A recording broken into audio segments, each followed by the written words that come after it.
Thank you, Mr Speaker. Andrew Little. Mr Speaker, it's Helen Reddy had a song. Helen Reddy had a song that was, "That ain't no way to treat a lady. No way to treat a lady, a woman your friend." Well, we've got a new saying, Mr Speaker. That ain't no way to run a country. The citizens, our friends. This government has run as government by sleaze, by slipperiness, by shabbiness, by tawdriness. We have never seen the like in this country for as long as I can remember. And I've been around for a wee while, not as long as Mr Henare, but I've been around a wee while, and I've never seen anything like it. This government's conduct, and the way it deals with people and businesses is imperiling this nation's reputation. We up until now have stood at the top of the non-corruption or anti-corruption league around the world. Well, that is slipping now. The mask is slipping because of the way this government conducts itself. Because the truth is, when it comes to this government, everything is for sale. And it doesn't matter whether it's state assets and businesses and coal mining companies that they've allowed to run into the ground. It includes law and policy as well. And we saw it with Sky City. Here was the government started a process that was, as you would expect a government, a non-corrupt government, going out, seeking tenders, saying we want a convention centre, and the minute they got the ear of an outfit that said, "Oh, we'll give you a special deal," they were into it. Closed out the other potential bidders, maintained a conversation with Sky City throughout. It didn't matter about process, didn't matter about the detail, didn't matter about good government and good governance. They were interested in a cheap, shabby deal.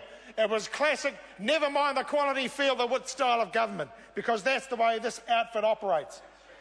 And then we had The Hobbit.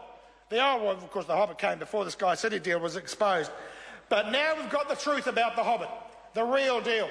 This is the government and the Prime Minister that claims it's the great manager, the great deal doer, that it'll look after the interests of New Zealand, and nothing could be further from the truth. The reality is exposed in an email from Warner Brothers, a Warner Brothers executive, Carolyn Blackwood, to the Ministry of then the Economic Development, now called Moby.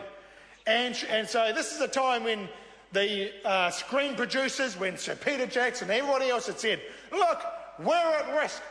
The film industry is at risk. We have this snake of an Australian running around, compromising our industry. Oh, woe is us. Save us," they said. "Save us.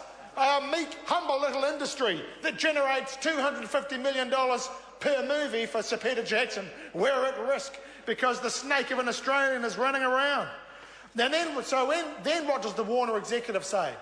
From her air-conditioned office in Los Angeles, not really alert to really what's happening in New Zealand, she says, "Oh, we are committed to New Zealand.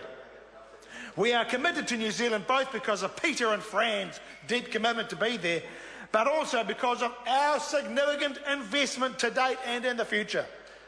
They had already plunged $100 million into production. They weren't going anywhere. And this was days before the real deal had been done, where the blacklist had been lifted, and there was no need for anything further. But she went on to say, because she could see the main chance, and with Sir Peter Jackson breathing down her neck, there was one remaining concern, the uncertainty of the labour issues. That creates real risk to us. So what does she say? When Jerry Brownlee says, "Well, where would you go if it wasn't in New Zealand?" Where does she go when she's complained about the snake of an Australian? She says, "Oh, New South Wales. New South Wales, where she'd be dealing with the same snake." It just wasn't credible. You read between the lines and you can see there was no issue here. If ever there was a time where this government should say, "There's nothing going on here, move on," this was it. But they didn't, because they want to cuddle up to corporate America, lick their boots and do their dirty work for them. And then she goes on to say this.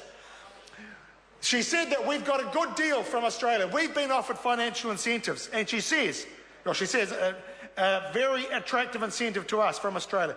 When I asked you, this is to the Ministry of Economic Development, when I asked you if your office, or perhaps another branch of government, was available to discuss that sort of thing with us too, or if you would consider anything similar to help us address our growing risk profile, especially given the currency issues, because they were concerned about the rising New Zealand dollar, it sounded like you were amenable to that conversation. I call order.